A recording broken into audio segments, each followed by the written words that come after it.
out there at 7 in the morning until the gates open and we had to stand out there, 9:30. And couldn't get where we needed to be. And going back and watching inside, we were in these spot. Holes are not great, so everything happened. Would you have gone if you guys wanted to Super Bowl and you didn't want to go? What up, baby? Yes, sir.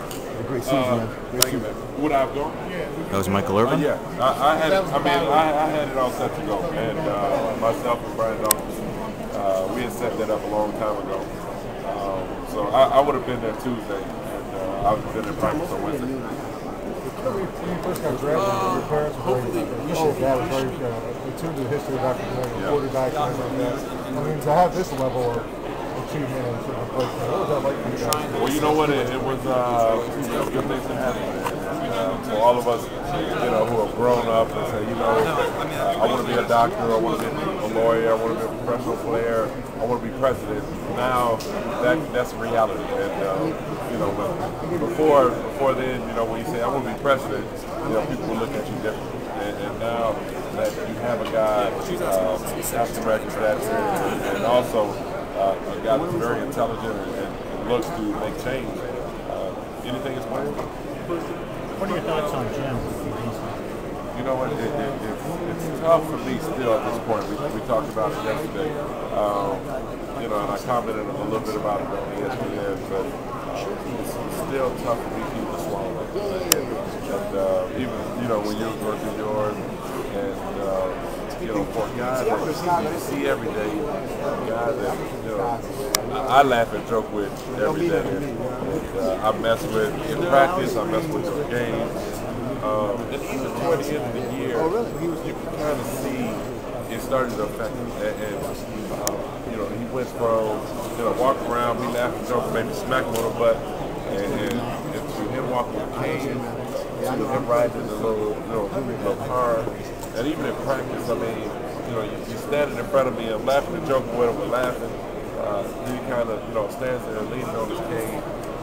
I felt, personally as a player and as an individual, I felt it. And I kept him in my prayers, and you just kind of see that it was effective.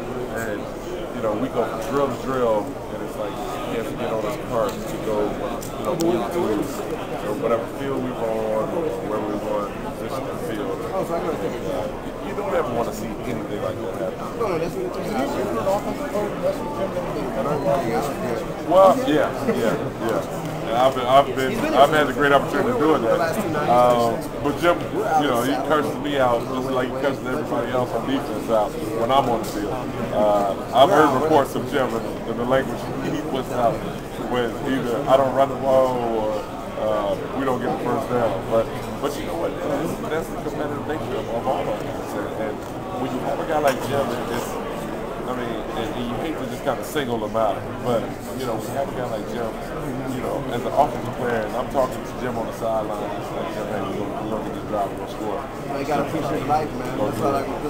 We'll get this play. You go down and score, you come back, and Jim's one of the first guys to reach you and say, hey, we're going to get you the ball. When you hear a coordinator say something like that, and especially Jim, where he's blitz, that just gives you more and more confidence. What do you talk about James Irvin taking over and losing Pat as your Well, to lose Pat obviously is a tough deal. I mean, I've been fortunate enough to have guys who have moved on to bigger and better jobs. Brad Childress, to be part with Spags, and Leslie Frazier, and those guys that have been there since I've been there. And to have a guy that's right there with you like Pat, I'm excited for it. And I had the chance to spend time with him Friday after leaving that Sunday. I spent time with him Friday. He came over to the house, and we got a chance to talk and laugh and joke. And I just told him, I said, you know what? You'll have a great time in St. Louis. I know you're going to do a great job. Bolger may not be as spirited as I am, but he's a great guy.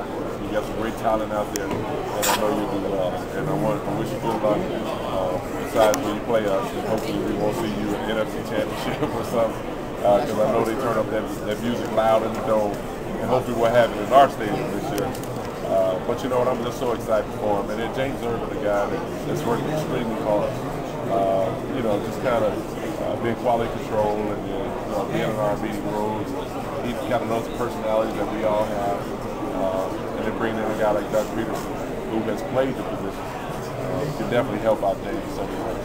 What did Doug do for you if you can go back to that? Doug is, you know, and I've always said this, I say this since my rookie year, Doug has been such a major part of the success that I've had.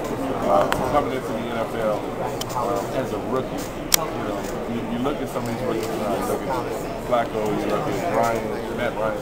I mean, you look at a lot of these guys who come in who don't have that veteran, you know, kind of leadership to lead them the right way. I've fortunately had Doug Peterson, who have backed up Brett Favre, who has seen Brett in the tough times and great times, and be able to prepare me for what I could be facing. And if it's tough defenses, if it's tough days, if it's great days, if it's playoff play, if it's championship play, whatever it may be, Doug has been that instrumental for me throughout my career from the very first year that we spent together. And now for him to come back, we won't kind of bring up old times, and I'm sure he doesn't want to talk about it, but he'll be able to, you know, add not only stuff to my game, but he'll also be able to help Kevin and AJ